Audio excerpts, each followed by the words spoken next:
মাত্র একটি ডিম দিয়ে আমি আজকে পুডিং বানিয়ে আপনাদেরকে দেখাবো। নর্মাল টেম্পারেচারে রাখা একটি ডিম আমি নিয়ে নিলাম। ডিমটাকে এবার একটু ফেটে নেব।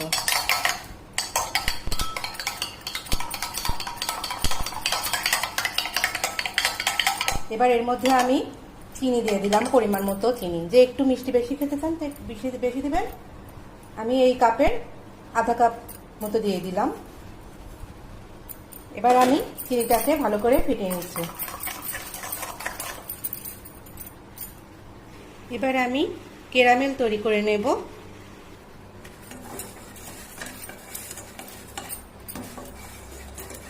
অল্প আছে, নাড়তে নাড়তে আস্তে আস্তে ক্যারামেলটা তৈরি করতে হবে, যেন নিচে লেগে না যায় এবং ক্যারামেলটা যেন পুড়ে না যায়। ক্যারামেলটা আমি গ্লাসে ঢেলে নিয়েছি।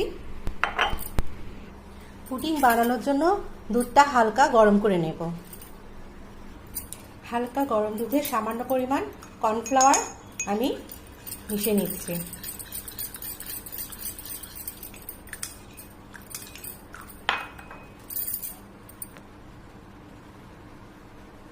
এবার আমি ফেটানো ডিম এবং চিনির মধ্যে দুধটা দিয়ে দেবো, হালকা গরম দুধটা দিয়ে দেবো এবং কর্নফ্লাওয়ারটা যে দুধে মিশিয়ে রেখেছিলাম সেটা দিয়ে দিচ্ছি। এবার ভালো করে নেড়ে নেব।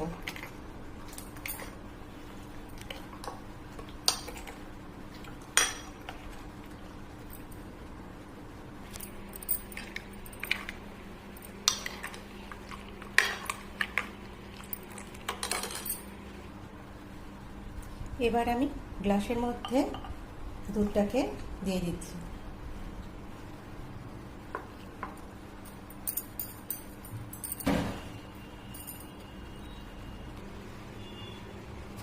এবার আমি যে বাসনে পুডিং বানাবো তার মধ্যে টিস্যু দিয়ে দিলাম। পুডিংয়ের গ্লাসটাকে ওর ভিতর বসিয়ে দিলাম। এবার পানি দিয়ে দেব। পানি দিয়ে দিয়েছি। গ্লাসটিকে একটি পিরিচ দিয়ে ঢেকে দিচ্ছি। ঢাকনা দিয়ে ঢেকে দিলাম।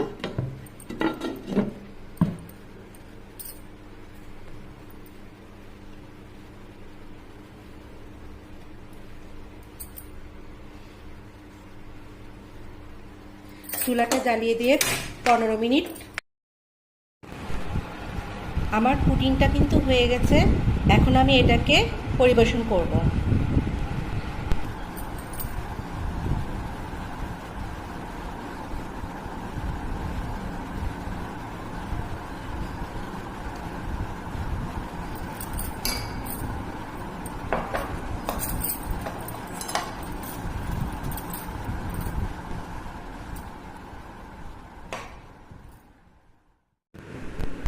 এই যে আমার পুডিংটা কিন্তু রেডি হয়ে